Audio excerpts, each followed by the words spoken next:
Okay, so we're good now. We're back online. All right, great. Thank you, Dad.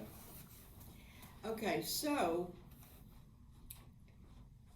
the good part of the lemonade part of that 14 years was that we traveled extensively.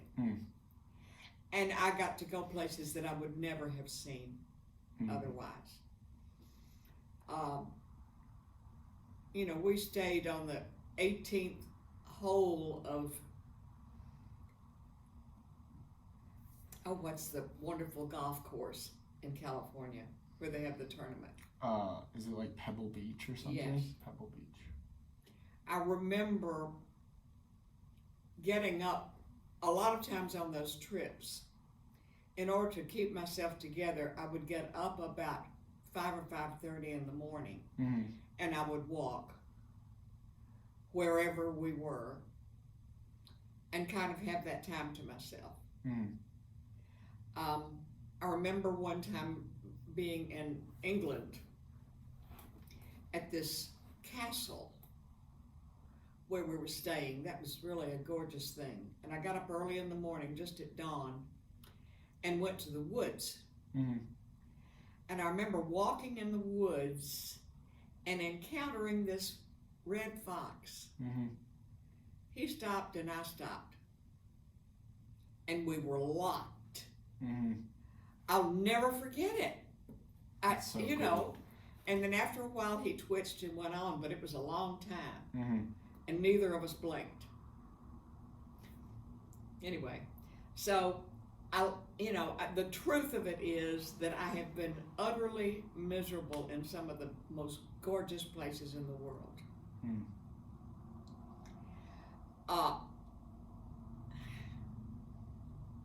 Sorry to say that, but that's how it was. His partner was just a real fun-loving guy, and he decided he wanted to go to the best beaches on the planet.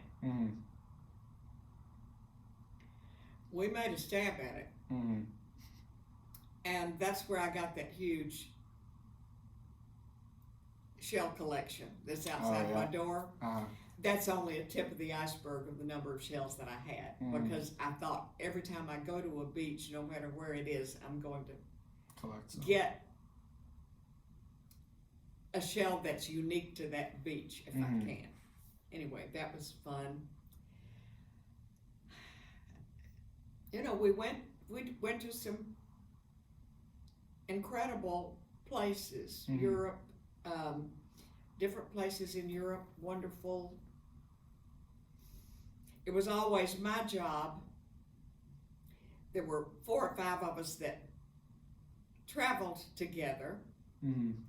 His partner and his wife being one of the couples, and it just sort of fell to my purview that every time we went on a trip, I was in charge of language and food.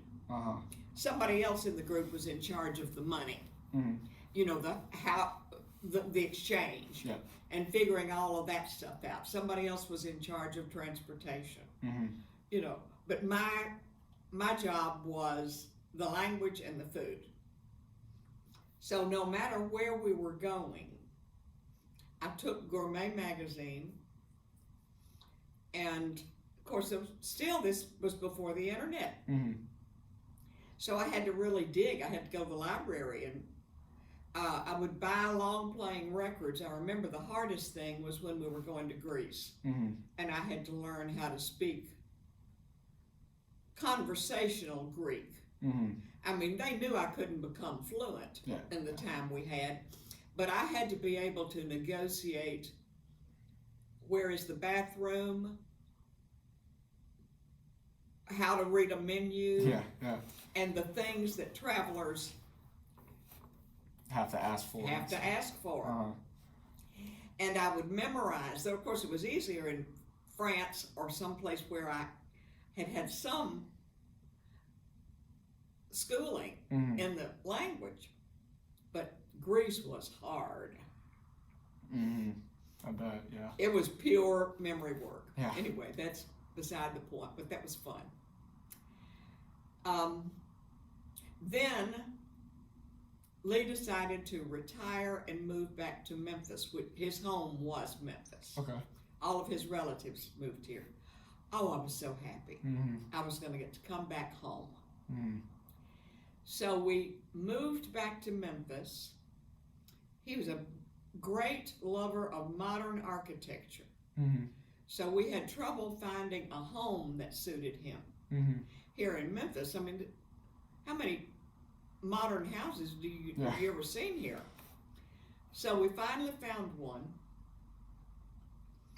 out in East Memphis, and that he decided that's where he wanted to be. So we moved into that house, lots of glass and wood, and it was a great house. Mm. It was an entirely different atmosphere to have something that was that contemporary. Mm-hmm. So it was another shift for me, and I thought, this will be interesting. Yeah.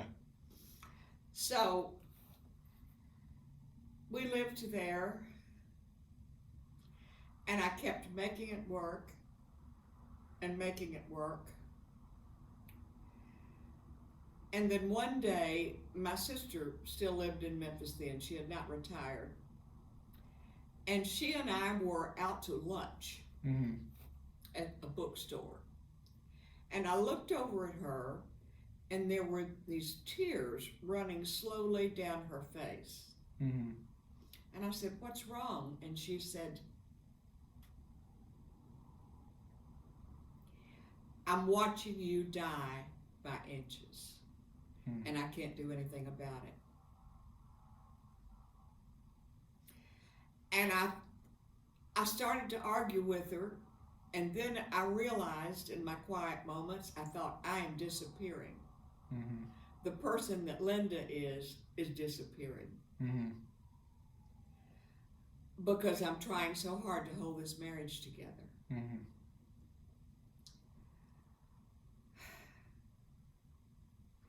So there came a time during those next months where Lee realized that it was not working. Mm-hmm. And he said, "I don't want to be responsible for your unhappiness," which was very gracious. Lots of ups and downs later. I left. He helped me find a small house, little traditional house. Gosh, I loved that house. In Chickasaw Gardens. And I knew it had my name written on the front of it. I mean, it was so mine. I've never been in a place, anywhere I've ever lived, that was that totally mine. And I thought, I'm not going to be able to afford to live here the rest of my life. But every day that I spend in this house, I'm going to love it. Yeah. And I did. I was able to stay there almost 5 years. And that was about what I thought I would be able to afford. But boy, was it was just a little English Tudor house. Mostly brick and beams, small rooms. I loved that little bitty library. Yeah. Oh. And someone in the years had built the upstairs with nothing but wall-to-wall bookcases. Oh, wow, that's awesome. And the whole attic, and this one built-in desk. Well, what more did I want in life than a big desk and surrounded by books? I mean, oh, gosh, it was a great house. So during that time, I went to another training program in Washington, D.C., to train to be a spiritual director, which is nothing except helping people listen for the deeper current in their life. It's not a teaching profession. And I'm still doing that, even at 83. Yep. So anyway, again, it was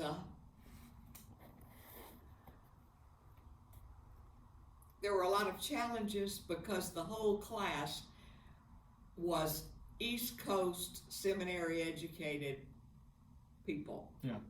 And I was the blonde-headed gal from the South. Yeah. They already substitute 20 IQ points. Mm-hmm. If you're from the South and you're blonde, Mm-hmm. you're the butt of all blonde jokes that they ever heard. Yeah. I wanted to fit in so badly, and I thought, you know, I'll just have to do the best I can. Mm-hmm. And I did. Hmm. I stayed with it 2 years. They learned not to look down their nose at me, you know, that I was able to keep up academically with the rest of them. Mm-hmm. But that was a great experience because Mm-hmm. I had never been in a minority before. Yep. Where I was the low man on the totem pole, Mm-hmm. not the star of the class.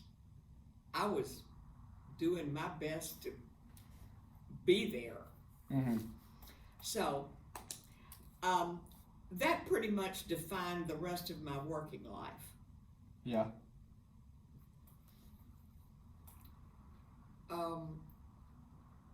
After I left the house in Chickasaw Gardens, I moved to another house near the University of Memphis. Loved that one too. And then I got to the point that I couldn't afford that one. Yeah. Because having a profession like spiritual direction is not terribly lucrative. Yeah. And then I moved to an apartment, and that's the one you remember. My favorite. Uh-huh. One of my favorite places ever that I've lived in. Anywhere. I know. I love that place. It was another place that had my name on it because Yes. I remember my realtor friend was looking for another house for me. And we'd been looking at houses all over Memphis, trying to find something that I could afford. And she called me one day and she said, I know you're not interested in renting an apartment, but I have something that I really need you to look at. And so she took me to that upstairs apartment. Yeah. And when I walked in and I saw that porch where you and I had so much fun, Mm-hmm. I said, book it. Yeah. It wasn't at all what I was expecting. I was expecting to, you know, buy another small house somewhere. Mm-mm. I was that apartment, and until I married Walter, I was in that apartment. Yep. For years. Oh, Many I love that years. place. Because between Lee and Walter, I was single for 17 years. I lived alone. Hmm. Now that was when you say you've always thought of me as an independent woman. Uh-huh. You live by yourself 17 years. You learn Who you the are. ups and downs of being independent. Uh-huh. Hmm. But again, I had to learn how to make a different kind of lemonade. Yep. You had to work with what you were. What I had. I had to make friends with other women whose company I enjoyed, and we did a lot of things together. We went to concerts and dinners, and we gave parties, and all kinds of things. I mean, I had some fabulous parties in that upstairs apartment. Yep. Sometimes I would have as many as, 20 or 30 people in there Uh-huh. having fun. Yep. Real quick before we get into the big questions that I want to ask, which are a lot Okay. more about like what you think about things more so than your life. Just since you've kind of mentioned, this kind of goes along with what you're saying of what is like a, I don't want to say marriage tip, but what's a tip about like romantic relationships that you feel Now that that can I've give? learned, boy, have I learned a lot. You can imagine if I was choosing to be alone for 17 years, I had lots of dates during that 17 Uh-huh. years and lots of opportunities that I could have pursued. Mm-hmm. I was so afraid of marriage after 2 failed relationships, Mm-hmm. and feeling like in each of those relationships I was not seen. Mm. I was an ornament, Mm-hmm. albeit a nice ornament. Mm. I thought I didn't feel really seen. There's a tremendous difference between being admired and adored Mm. as a woman. I cannot tell you how big a difference it is. Mm-hmm. So I wasn't planning to get married again. Mm-hmm. And then I met Walter, and I thought, he's a nice man. Yeah. He's a good date. Mm-hmm. But I remember when he started talking about being serious, I said, you don't understand. I'm not available. Yeah. I said, no, this is not going anywhere. Mm-hmm. You need to date other women and everything, because I'm just not available. Mm-hmm. He said, okay. And he kept coming back. Mm-hmm. He is a patient man. And it took a while for me to understand that he really did see me. Mm-hmm. That I didn't have to prove anything. Mm-hmm. And I would slowly let parts of myself show. That Mm-hmm. I thought, when he finds out that I think this, He's I'll gonna never be out. see him again. Yeah. Sometimes he would have to gulp. Mm-hmm. Since he was a retired minister, you know, I said to him one day, I said, you have to understand that even though I'm a Christian, I would say that that's the language I speak. I don't believe Jesus died for my sins. Mm-hmm. And he said, you don't? And I said, no, you need to know that about me. That's a theory that I think I can shoot holes in it all day. Yeah. For me. Mm-hmm. And he said, well, we'll have to agree to disagree about that. Mm-hmm. I said, oh, okay. And that pretty much, he gave me so much freedom Mm-hmm. to be as crazy as I am, Mm-hmm. or to have really outside the box opinions different from his. It just took me a while to believe that there was nothing I could do to make him not love me. Yeah. Mm. And I learned to appreciate him Mm-hmm. in all his craziness. Mm-hmm. I didn't try to remake him in the image of what I thought a man or a husband ought to be. Mm-hmm. So I guess if I have any tip, it is total knowledge and acceptance. Mm-hmm.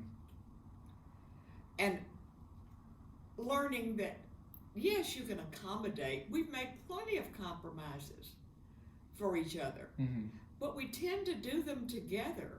Mm-hmm. We'll say, what are we going to do about this? Because he's Mr. Clean. Mm-hmm. I mean, he never saw a counter that he didn't want to wipe. Yeah. And if I sweep dirt under a rug, I never think about it again. Yeah. I mean, It's as good as out of sight, out of mind. Yeah. I can be just incredibly messy. How he has accommodated to that is a miracle to me. Mm-hmm. But we've learned to laugh about it. Mm-hmm. Now, at first, I would see him cleaning up behind me or doing something, and it would make me feel inadequate Mm-hmm. and really piss me off, you know? And then I learned to think, wait a minute, this is a good deal. Mm-hmm. And I loved to cook, and he loves to help. And he would get in my way in the kitchen before we moved over here when I was still. Uh-huh. And finally, we had to cross that bridge. I said, look, let's make a deal. I cook, you clean up. He said, I love it. Well, I loved it too. I got to do the creative thing that I wanted to do and make a mess in the kitchen He loved cleaning up. Yeah. So I guess I'm saying you make those accommodations in an area, or in an atmosphere of acceptance of letting this person be the best they can be in your company. Yeah. Okay? That's about all I know about that. Yeah, well, that's awesome. I like that. Okay, let's go. Okay, so this is getting more into like now and kind of how you think. Okay. About being, doing the counseling and stuff, being here, seeing people, not to be morbid or anything, but most people are here given that they're going to stay here until they pass away. That's right. And I know as a counselor, I'm sure you deal with a lot of how people think about that. I wanted to know, like, people that are kind of, again, to put it bluntly, in the last stage of their life. Yeah, they are. What's the biggest reoccurring thing that you see that bothers you, of maybe how people think or how they perceive their situation? Or what's something that stands out to you a lot as something that's like, that you have to, as a counselor, deal with a lot? I guess there are a few things that are recurrent that I hear not just in counseling, but in the halls over dinner. Many people here feel like they've lost their purpose. Particularly a lot of people who have had strong careers and been very successful, because there are a lot of wealthy people that live here too. And they feel like, what's my purpose now? I'm not accomplishing anything. So I guess I hadn't thought of it in this way, but I guess on their behalf, I have to go back to that question of how well did you love? Because somehow they need to begin to see or have the courage to ask themselves, what's really important to me? If those that are able to go there and willing to go there, it's always about relationships. It's never about, gee, I wish I'd spent more time at the office. It's usually regret about not spending more time on their relationships. For some, since most of the people here are Christian in theology, sometimes the ones who are willing to admit it are afraid they haven't been good enough to go to heaven. Like they still have to have something to prove.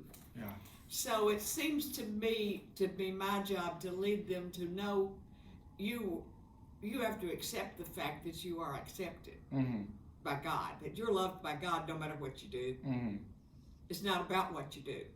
It's because you exist. That's really enough. Hard for people to believe that. They keep, in our society, you need to earn it. And for me to be able to convince people that it's a given, then some people wonder about what's heaven going to be like? Am I really going to see my ancestors? And my short answer always is, I don't know. I don't know. What I trust is what I believe, and this comes from just Christian theology, is when Jesus said, life is abundant, I go to prepare a place for you. And I'm thinking, okay, I don't have to have a photograph of that. You believe me? I either believe it or I don't. And so I'm able to tell them, look, I don't know what heaven is like, but I figure it's going to be pretty good.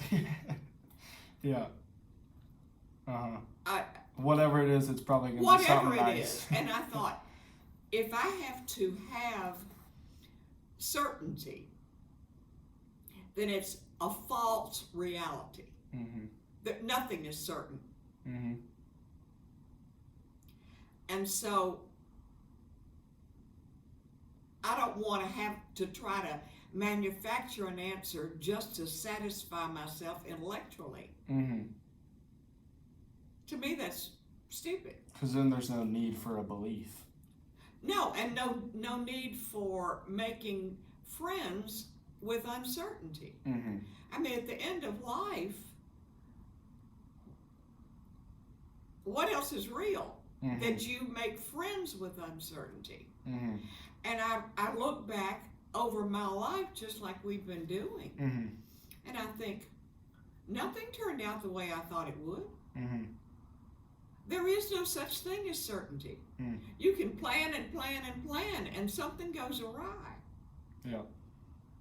Somebody either surprises you or disappoints you. I mean, I was emptying the dishwasher one day when the phone rang, and this voice said, "This is the acquisitions editor at Morehouse Press in Pennsylvania.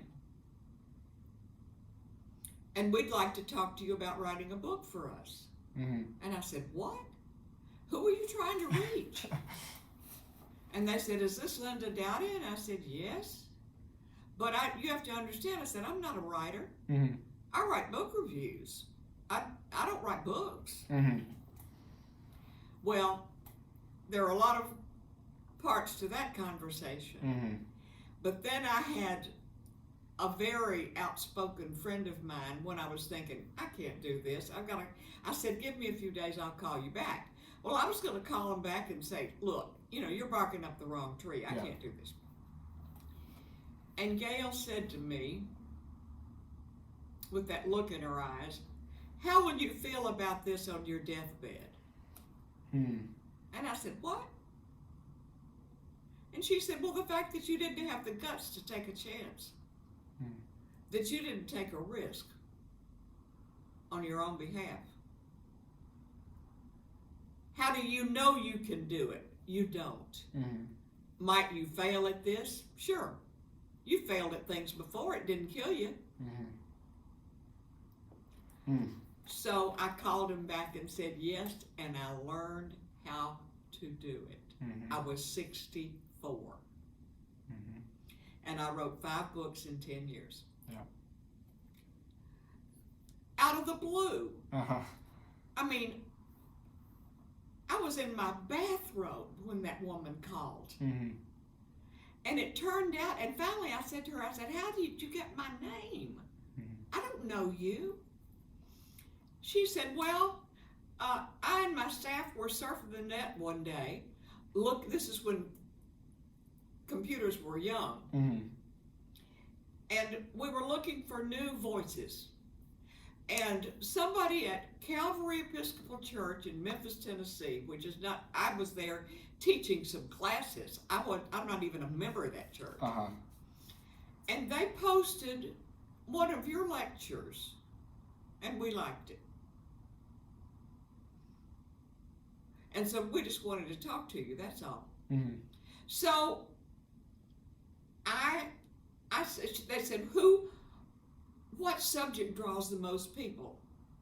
And I said, anytime I'm at a conference or something and I teach on letting go, the art of letting go, more people come than to any other class that I teach.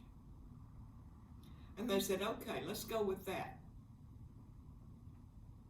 So they taught me how to write a book proposal. I wrote a book proposal called The Art of Letting Go.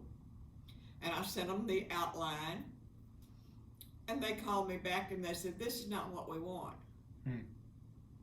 We want your experience of letting go." I had been teaching the principles of letting go. Yeah. The disciplines of letting go. And they said, "No, we want your experience of letting go." And I said, "Oh dear." So I had to go to Harrison and David realizing that a lot of my letting go involved my life with them. Mm-hmm. During the divorce and afterwards, and I said, I can't write a book about my experience if it doesn't include some of you. So I dedicated the book to them. Mm. And they gave me their permission. Mm-hmm. Because they were in it. Mm-hmm. So I just learned that what they wanted at that publishing company was they wanted me to bare my soul.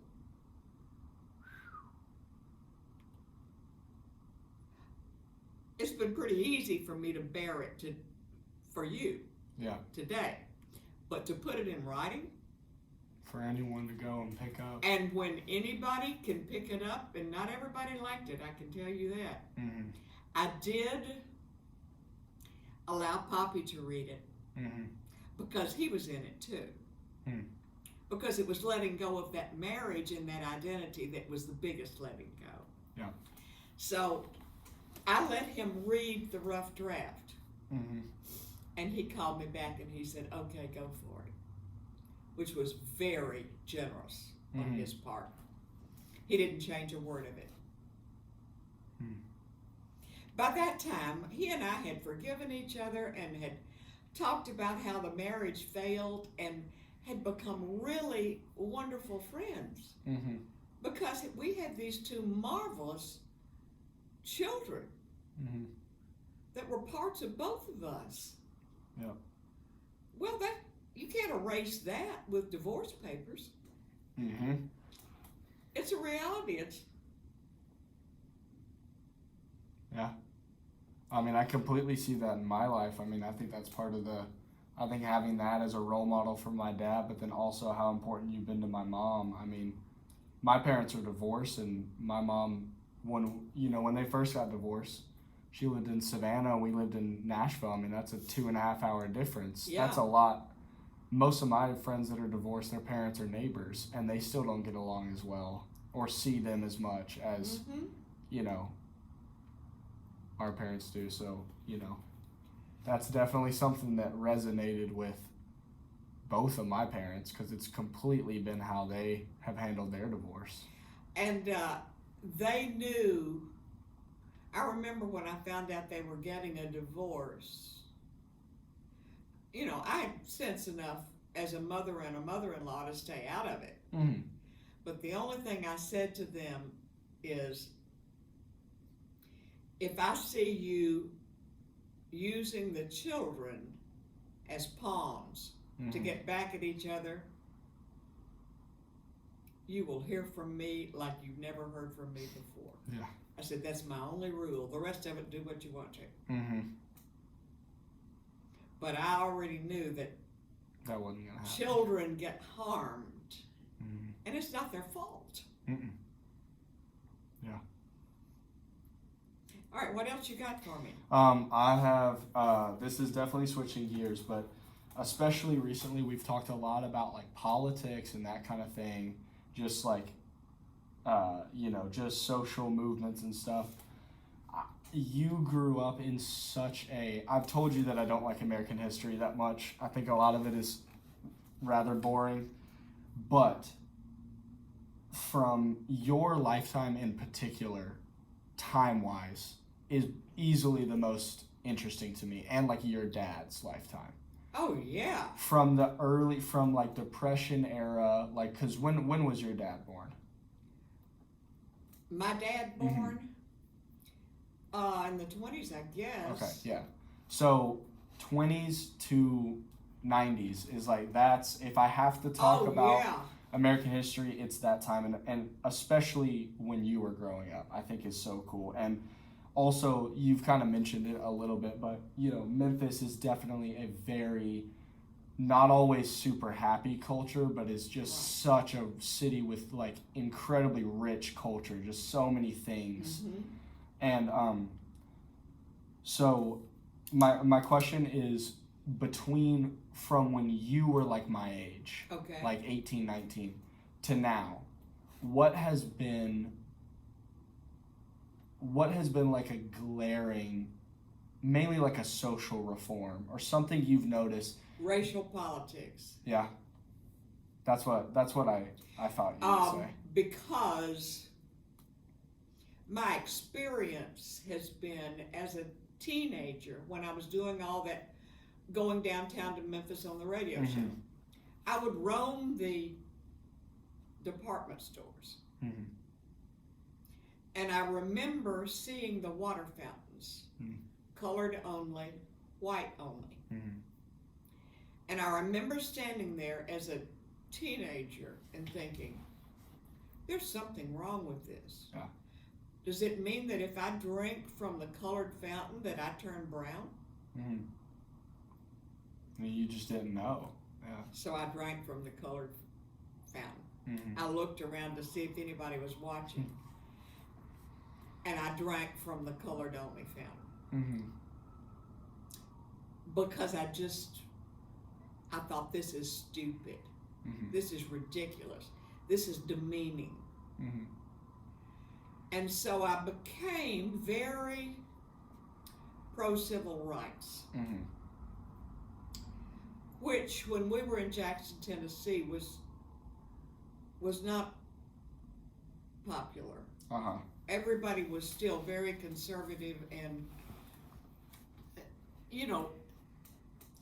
black people were for hired help.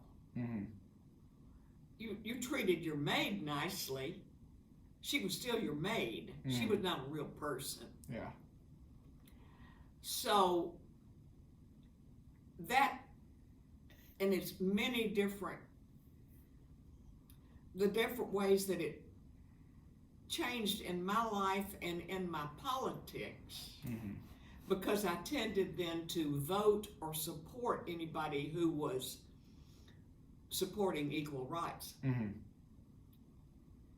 and was anti-Jim Crow South. Yeah. Well, I lived in the Jim Crow South. Mm-hmm. So I was in a minority position Mm-hmm. for several years. Somehow I was able always to find a church that was pro-integration. Hmm. So that gave me a safe place. Yeah. Whether it was a Methodist church or an Episcopal church, I had a lot of liberal-leaning friends, Mm-hmm. particularly after I moved back to Memphis. Mm-hmm. In Jackson, not so much. Yeah. A few. Mm-hmm. Yeah.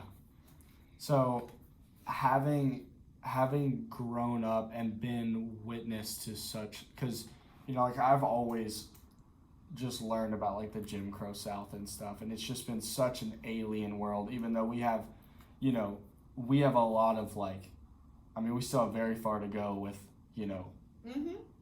race-based politics and all that kind of stuff and equality, but even just the differences between then and now is so astronomical. I mean, I just can't imagine. I can't imagine that. How? I don't know if this question even really makes sense, but I just think, how has it affected you and your political views and stuff of just being able to see that much change? Do you still get? Are you still try to stay involved with equal rights activism nowadays, even seeing all this change, or I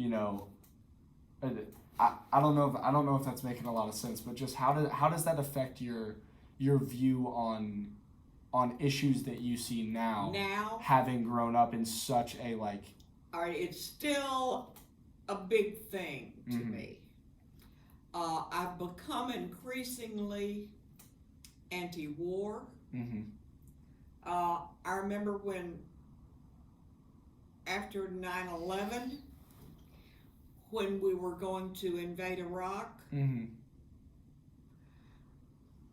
let's see, I guess I would have been then in my 60s. Mm-hmm. I joined a group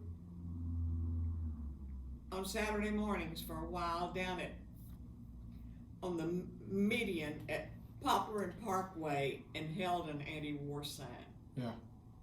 I knew that wasn't going to keep us from invading, but I thought, if I don't stand up for this now, when is it that I'm going to do it?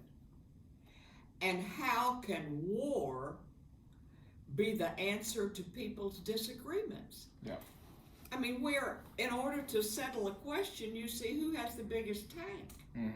I thought, haven't we evolved? More than that, everything else in life has evolved, but because our economy and the economy of all these nations is built on the strength of the military-industrial complex, it's like a hungry monster. Yeah, it's just such a primitive way of. It's so primitive. It's so dumb. And I think about even now seeing Israel and Gaza. I'm thinking, can you guys not sit in a room somewhere and figure out a two-state solution? What's the matter with you? And I know that may sound simplistic, but that's how I feel.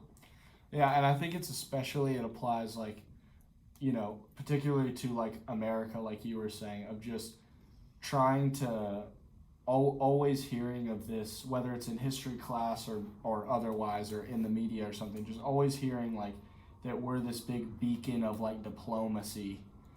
And we're not. You know, and then, you know, the war, the quote-unquote war on terror, which was the war on Iraq and then eventually Iran, that, I mean, my whole entire lifetime was, and, you know, luckily I got to witness us withdrawing from that war, and, you know, even people that were in favor of it look back and say, what did we accomplish? Absolutely nothing. Right. Just 20 years, my whole lifetime of war and soldiers and people on both sides dying for nothing. Good. Yeah. And Vietnam, I mean, it was none of our business. Yeah. You know, there's just I don't know. Somebody asked about, was in an argument one time, somebody about said, no, war has its place. And they said, what about World War II? And what if we hadn't stopped Hitler? And I said, yeah, Hitler needed to be stopped. He was a madman. So that was worth hundreds of thousands of people being killed over it, and a world war because we didn't like Hitler. No, you stop Hitler. Yeah. You don't sacrifice hundreds of thousands of people around the globe. Yeah. I mean, the logic escapes me. No, I agree. Yeah, so continuing kind of with that for a second, what do you think is, I don't know if this is a little dark, but what's something that you had hoped, or maybe that you had fought for or something, and it may be war, what's something that living a life where you've seen so much change, what's something that you thought would have been figured out by now that you still see? I think the war thing is probably, some people have figured it out. I mean, I see sometimes people who feel the same way that we do. Maybe there's just not a tipping point yet. Or maybe not enough of those people in positions of power. Yeah, that's true. In positions of power. I think that may be the biggest thing, because I think even though it hasn't come to what it should be, I mean, I can go into a very fine restaurant and see black couples there. All right, that used to be something that would be unheard of. They couldn't even ride the bus.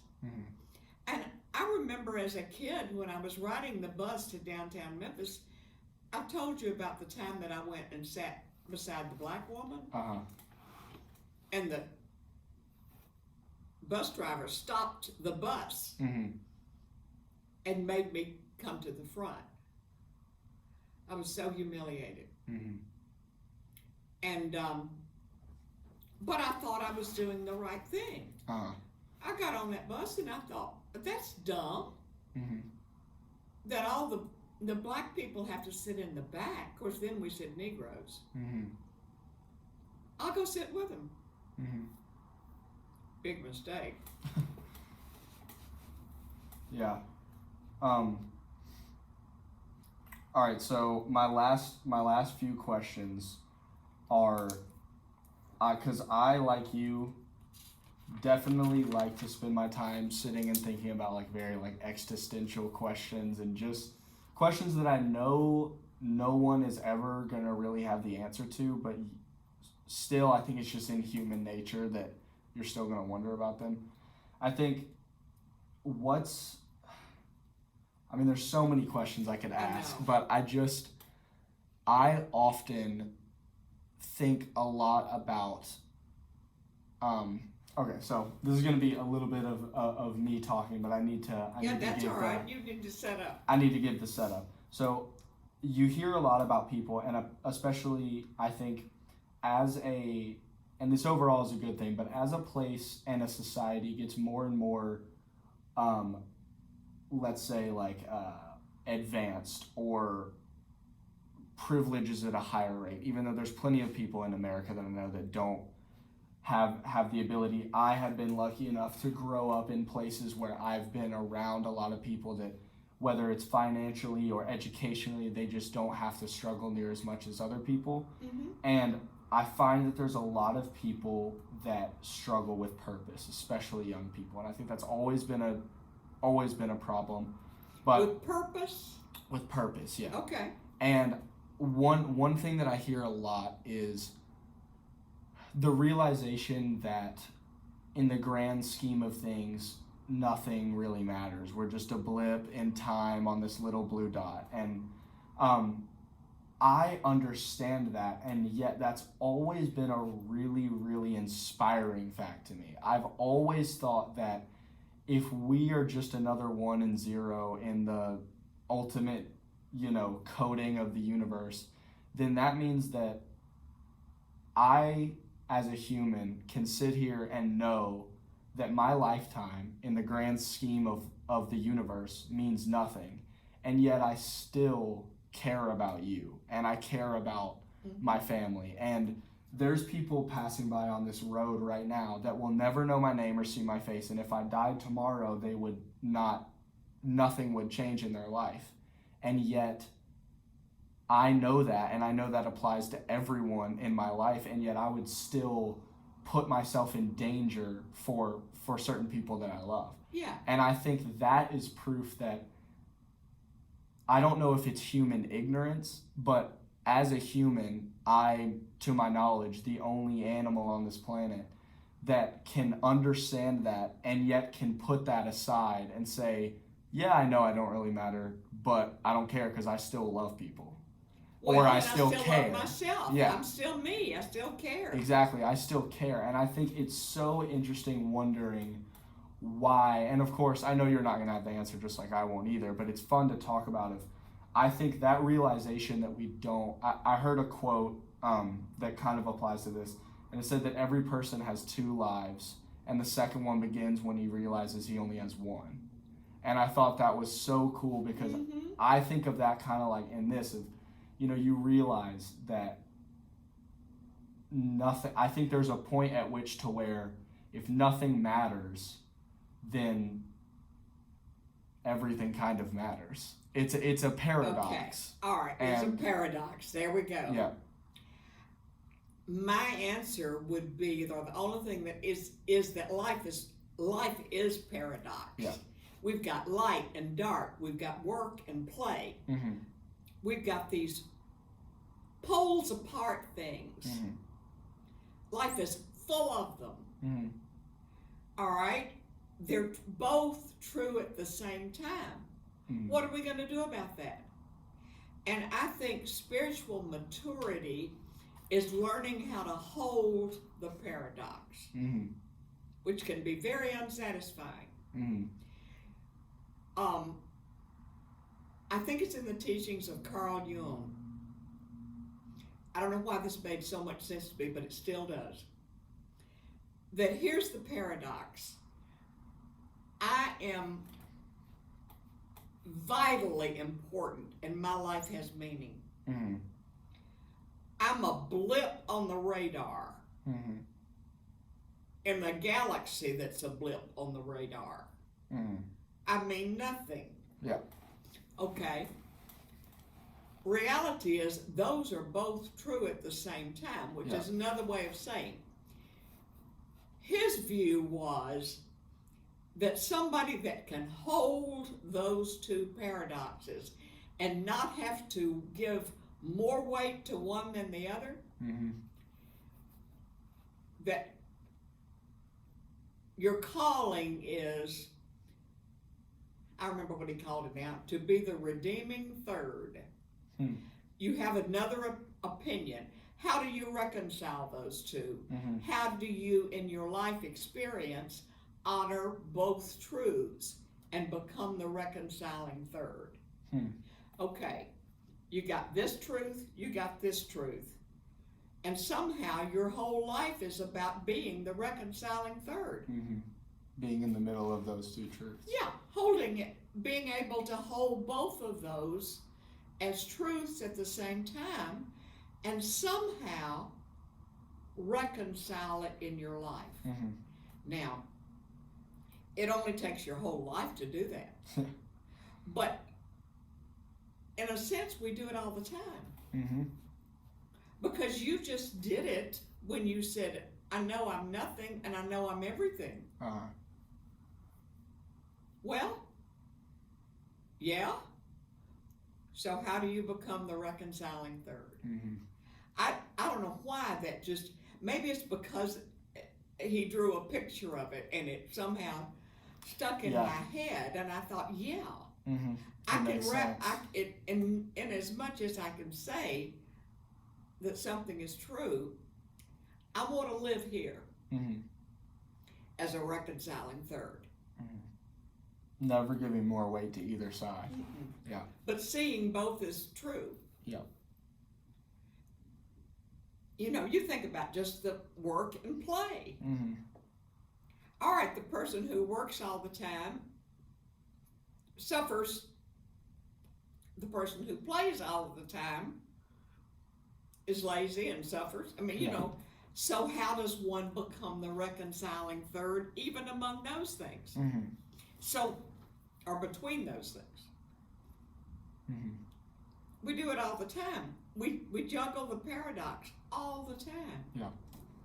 And you spend your whole life doing that. That's such a cool, I've never heard that that analogy before. That's I like really cool. it too. I'm trying to think. Do you have any questions for me? I was kind of throwing it on you with not much time to prep, but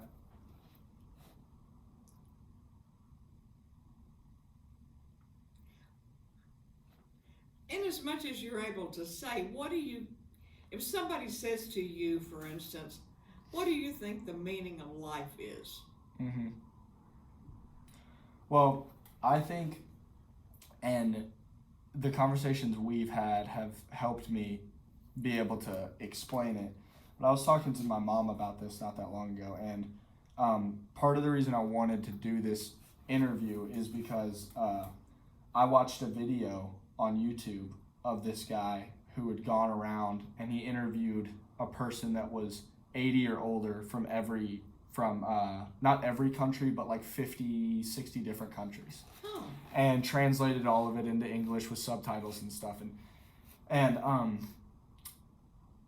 every single, and it's much like you said with interviewing people in counseling, every single person, almost without fail, almost to 100%, when they are coming to terms or have come to terms as well as they can with their mortality, they always say the meaning of life is human connections.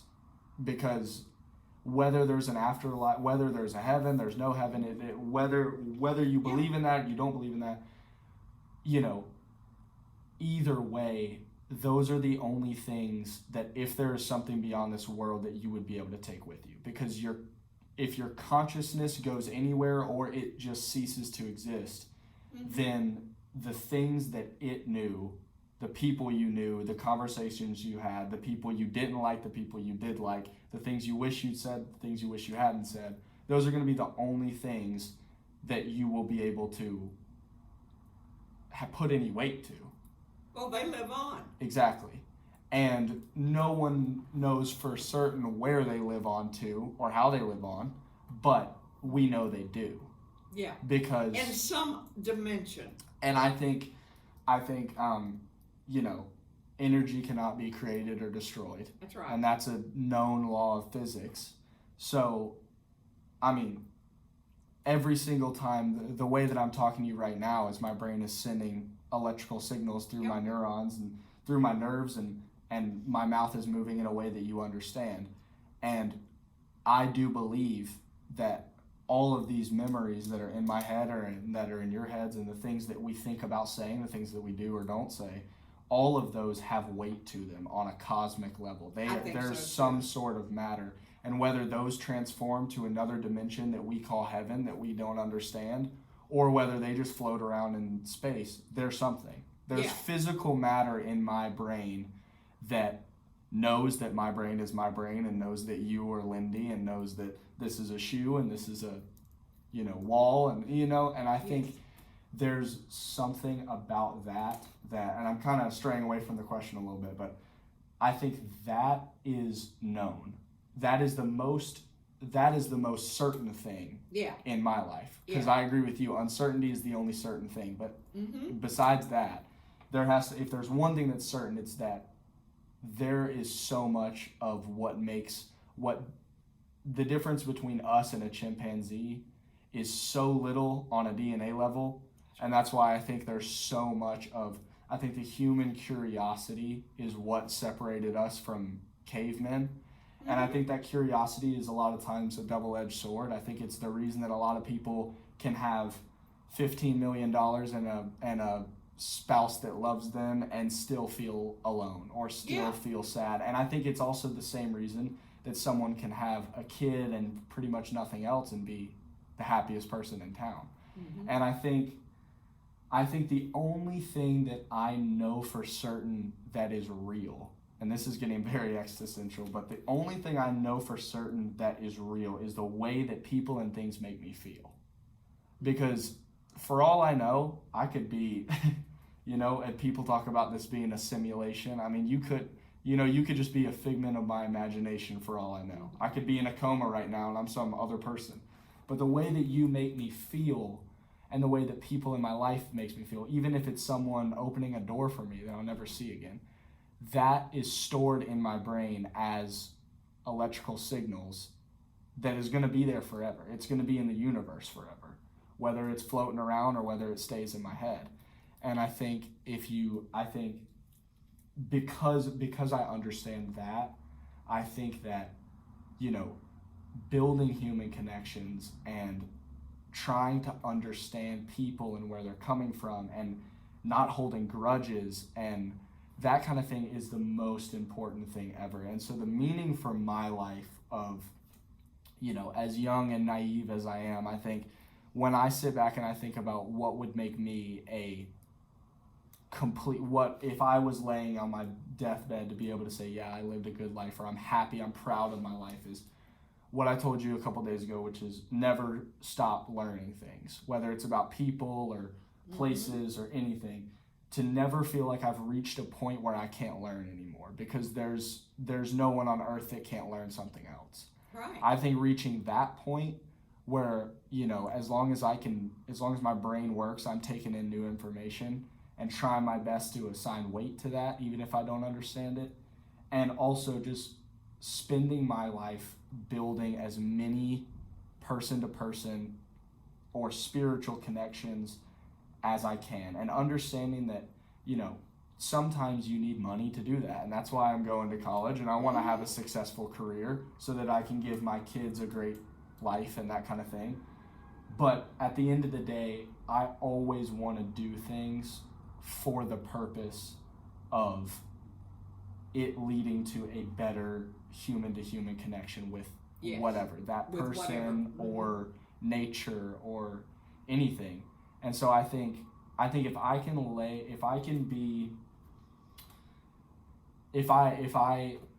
am about to die, whenever that is, I think if I can sit back and look back over my life or whatever and think about the things I do, I think I will have figured out the meaning of life if I can look back on my life and understand that I always learned something or tried to learn something when I could, and that at the end of the day, every big decision I made was for the purpose of having a better connection with whatever that thing is. And again, it goes back to Jonas Salk's question: how well did you love? Exactly, because that's the only thing that I am certain stays. Me too. Yeah, I'm certain that whatever love is, again, even if it's something that we don't understand in another dimension, or it's just a signal in my brain, that is not going away if the whole world exploded tomorrow. Right. And so I think that has the most weight of anything in the universe. I do too. And it's the only thing I know for certain is real. Yeah. Yeah. And so I think the meaning of life, it would be some shorter form of what I just spent 10 minutes trying to explain, of just And even that is evolving. Yep. Even that ability to talk about it is evolving. Mm-hmm. Or to sense the reality of it, or other ways to experience or describe it. Mm-hmm. All of that is evolving. Yep. And how beautiful is that? I think I know. that it's just growing and growing and growing, and Yep. Okay. Well, I think I'm that's a done. good place to stop. Well, thank you, and